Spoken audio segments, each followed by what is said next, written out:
Hello there. My name is Devon Culver. I'm a registered nurse at Bay Health. I'm currently working on my bachelor's degree. I'm excited to see where that's going to take me in my next step. I'm really looking forward to everything. Thank you guys for tuning in to listen to me talk a little bit about my essay. I really enjoyed working on this assignment. Um, this is a topic that's really close to my heart. I hope you guys enjoy it. I hope you learned something. If you have any questions or like to talk about anything at any point in the future, please reach out to me. I love talking about this. So, like I said, here we go.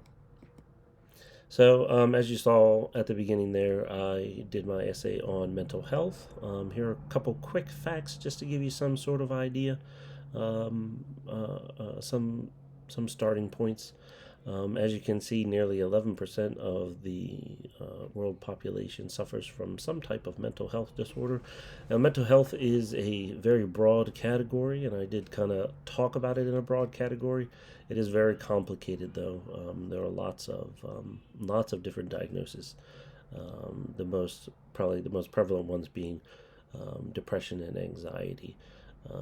As you can see there, nearly 20% of adults report suffering from some kind of anxiety within the last year. Um, I chose this subject because I don't think it gets talked about enough.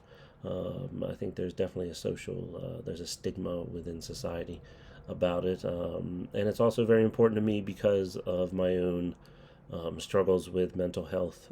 I'm a big fan of talking about issues and encouraging others to do the same and seeking the help that they need because it can make a big difference in your life. I think it really became important to me with my first job as a nurse. I worked at a detox and rehabilitation clinic, which focused on starting people with beating their addiction in the first phase and then helping them start on the path to dealing with their other mental health issues. And that was really eye opening to me, and that's what really started it off for me. And then, as I said, my own issues that I've struggled with over the years, and I'm starting to get a better grapple on. So, move on to next thing here. These are the ethical issues that I talked about in my essay. The first one there, the right to privacy, that is kind of the bedrock of our current medical system, that everyone has the right to privacy. It's protected by law, but sometimes that law can be bent or even broken to make sure that we're protecting the rights of other people, especially the right to life. Sometimes people can have some sort of issue that may cause them to be a threat to themselves or to other people. Another topic that I talked about the diagnosis process. Unfortunately, for mental health issues, it's not as cut and dry as diagnosing someone maybe with high blood pressure or high cholesterol.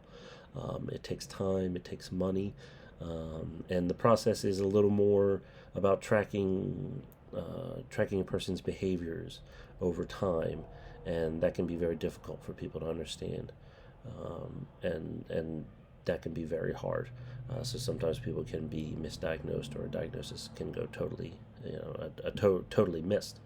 Um, but once you have your diagnosis, the next step would be your treatment, and that's another thing that I talked about. Unfortunately, there are lots of different theories on the best way to treat people. There are lots of medications that people can take for, depending on what their diagnosis may be, but some medications have very serious side effects, and sometimes people would rather deal just with the disease than the medication and its side effects. So sometimes that's really sad because then they're not getting the help they need.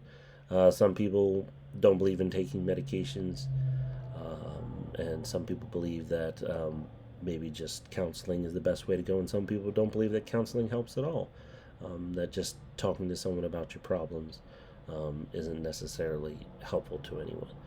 Um, Again, it all depends on what your diagnosis actually is, and unfortunately, that lack of agreement within the community makes things kind of difficult. So, the next thing I talked about was removal of liberties, which kind of ties back to the right to privacy. That in some instances, it's important in order to protect an individual or maybe a group, that sometimes a person may need to be admitted to a hospital or against their will, or they may need to notify someone of a potential threat.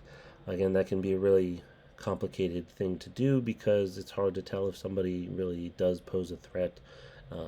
If they did, and information was not shared, unfortunately, sometimes people's lives can be lost, and so it's a very tricky subject to talk about. When do you alert someone? When do you not? And unfortunately, sometimes that makes people not want to seek help for their mental illness because they might think that this could happen to them, no matter what their issues may be, even if they don't have any kind of thoughts that could lead to harm. The last thing that I talked about was the social stigma that goes along with it. A diagnosis of some kind, dealing with mental health, whether it be an anxiety or anxiety disorder or depression or something like that, whatever it may be. So there's just unfortunately this society feeling of people that people are called crazy and nuts and things like that, and that can be really hurtful to people. And sometimes either that stigma from within or the stigma that they may experience from friends and family make them not want to seek out the treatment that they really need, and that's really sad because it can be a big help. So here is the Nursing Code of Ethics. There are lots of ways that the Code of Ethics really ties into the subject, but I'd say the first part of the Code of Ethics, Provision 1 there, the nurse practices with compassion and respect for the inherent dignity, worth, and unique attributes of every person.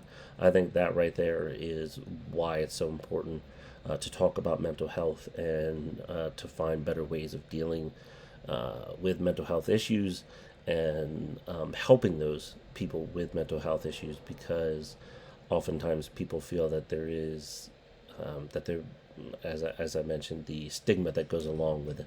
A lot of times people feel like they're losing their dignity. They don't feel compassion.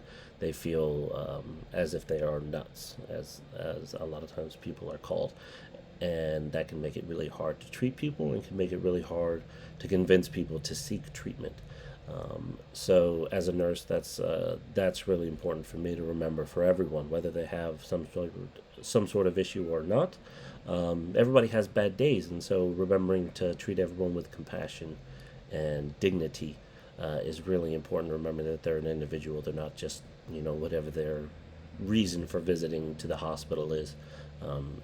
That's really important. So. Looking back, I really did enjoy working on this essay. I learned a lot. I think the biggest thing was I didn't realize how big of a problem that it really is. I did kind of fall into a rabbit hole of gathering data and looking at things, and even doing some planning of what I may want to do with my career in the future, just based on this, because I do think it's so important. I wish more people would talk about it. So this was a really interesting thing to talk about, and as I said, if anybody would like to talk or has any questions like that, I really do enjoy talking about this subject. It was really it was a really good thing to do, because now I have a better understanding, even more so than I thought I did before. So, and I will definitely continue in the future learning about this, and I hope anyone out there who is having any issues of their own will find someone that they can talk to and hopefully find the help that they need, because I hate to see people in pain. So thank you so much for watching. Take care. Bye now.